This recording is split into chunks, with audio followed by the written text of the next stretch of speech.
બોડેલી તાલુકાના પાનેજ ગામના એક યુવકે નર્મદા મુખ્ય કેનાલમાં જંપલાવી આત્મહત્યા કરી। 3 દિવસ બાદ હાલોલ નજીકથી મૃતદેહ મળી આવતા પરિવારજનો બોડેલી મૃતદેહને બોડેલી પોલીસ સ્ટેશન પર લઈ આવી મૃતકના શેઠ વિરુદ્ધ ફરિયાદ લેવા હંગામો મચાવ્યો હતો। શું કારણે યુવકને આત્મહત્યા કરી? પાનેજ ગામનો યુવક જયપાલસિંહ બોડેલી ખાતે બંટી ઠક્કરને ત્યાં નોકરી કરતો હતો। બંટીએ માલસામાનની ડિલિવરી માટે પિકઅપ વાનને લઈને જવા જણાવ્યું। જયપાલ આ પિકઅપ વાન લઈને જતા બોડેલી નજીક પલટી ખાઈ હતી। પિકઅપ વાનને લગભગ 25,000 જેટલું નુકસાન થયું હતું। જે નુકસાનીના વળતર પેટે યુવક પાસે પૈસા માંગતા યુવક ડિપ્રેશનમાં આવી ગયો હતો। પૈસા ના ચૂકવી શકતા બંટીએ તેની પલ્સર બાઇક મુકાવી દીધી હોવાનો બંટીએ તેના પરિવારજનોને જણાવ્યું હતું। બસ આ વાતનું યુવકને લાગી આવતા તેને બોડેલી નજીકથી પસાર થતી નર્મદાની મુખ્ય કેનાલમાં જંપલાવ્યું હતું।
મને એવું કીધું મારા છોકરાને છોકરી છે એક છોકરી 5 દાડા થયા છે એના 100 રૂપિયા લઈ મમ્મી મારે ખોયું લેવા જાઉં ખોયું લેતા આવું ગાડી લેતા આવું બંટી ઠક્કરે તઈ જયો ઈયો બંટી ઠક્કર ના તઈ જયો ને પછી એને ગાડી હોજની લીધેલી અને બીજી દાડ ગાડી લે જજે બેટા તારી આઈને મારો છોકરો હવામ ગાડી લેવા ગયો 9 વાગે કમ્પ્લીટ ઘેરથી નીકળ્યો અને ત્યાંથી 11 વાગ્યાનો એનો ફોન ચાલુ થઈ ગયો કે મમ્મી મને શેઠિયો ગાળો બોલે છે, મને જેવું ફાવે એવું કહેશે અને ગાડી હાલતો નહીં. મેં એવું કીધું કે બેટા તું ઘેર આય, તારા બાપને કેવું રૂપિયા એના પેટ ઉપર હું માર્યો 20,000ની હું કિંમત છે, મને મારા છોકરાની કિંમત છે સાહેબ મને.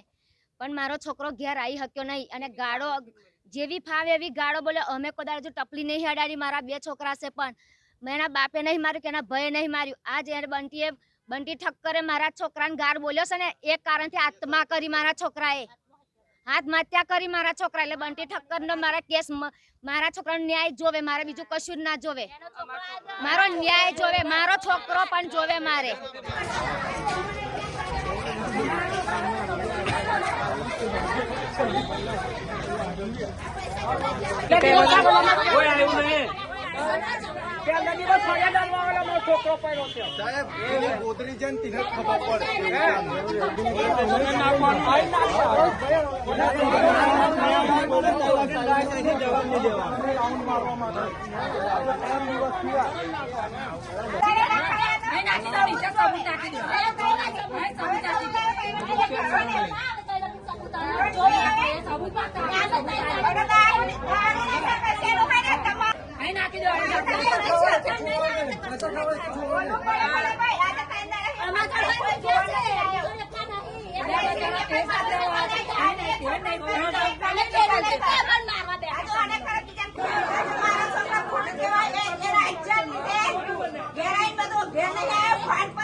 મોદી ઉદી પહોંચે તો એવું અમને ન્યાય મળવો જોઈએ. હા ભાઈ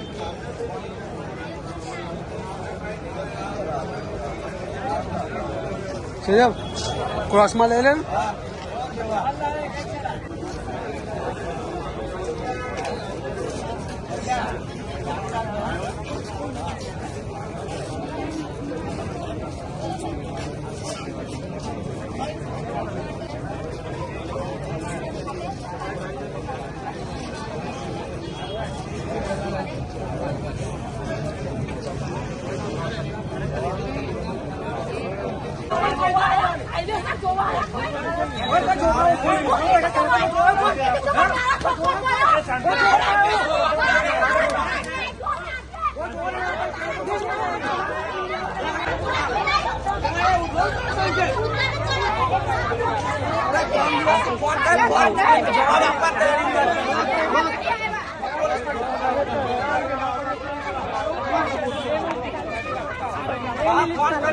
કેસ નોંધાવાયા તો સબૂત માંગ્યો.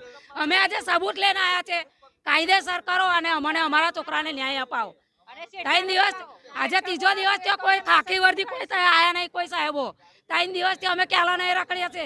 મોટા નેતાનો માણસ મારી જાય તો કમળીઓ કાઢે છે ખાખી વર્દી. બસ અમારા છોકરા હાટે છોકરો જોવે અમારે, બસ ખર્ચીશું.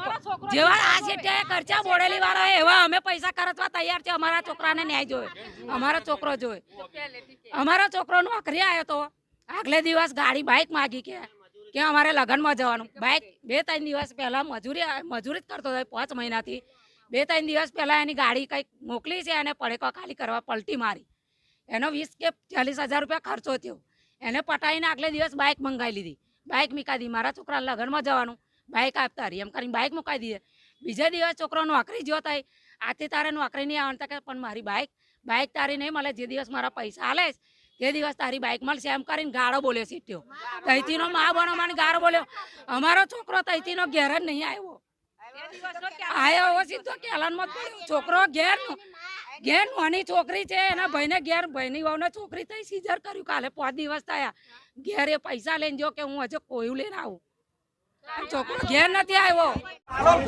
બોડેલી તાલુકાના પાનેજ ગામના એક યુવકે નર્મદા મુખ્ય કેનાલમાં જંપલાવી આત્મહત્યા કરી.